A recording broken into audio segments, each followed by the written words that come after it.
ഈ വീഡിയോ കണ്ടിട്ട് നിങ്ങൾ പറയുക, ഗണേഷ് കുമാർ പറയുന്ന ഡ്രൈവിംഗ് ടെസ്റ്റിനോട് നിങ്ങൾ യോജിക്കുന്നുണ്ടോ?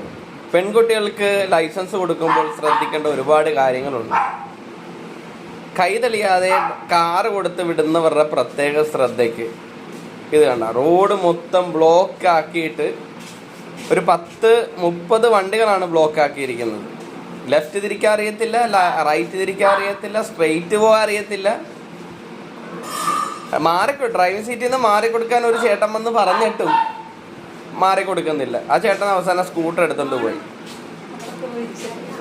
വളരെ ദയനീയമായൊരു അവസ്ഥയിലൂടെയാണ് നമ്മുടെ കേരളത്തിലെ ഡ്രൈവിംഗ് ടെസ്റ്റുകൾ കടന്നു പോയിക്കൊണ്ടിരിക്കുന്നത്. ഈ കാലഘട്ടത്തിലൊക്കെ ആയിരുന്നെങ്കിൽ ചിലപ്പോൾ ഇവർക്കൊന്നും ഡ്രൈവിംഗ് ലൈസൻസ് പോലും കിട്ടില്ലായിരുന്നു. എന്തായാലും ഗണേഷ് കുമാർ, ഒരുപാട് നന്ദി, അഭിനന്ദനങ്ങൾ. താങ്കളുടെ പുതിയ പരിഷ്കാരങ്ങൾ ഞങ്ങൾ അപ്രിഷ്യേറ്റ് ചെയ്യുന്നു.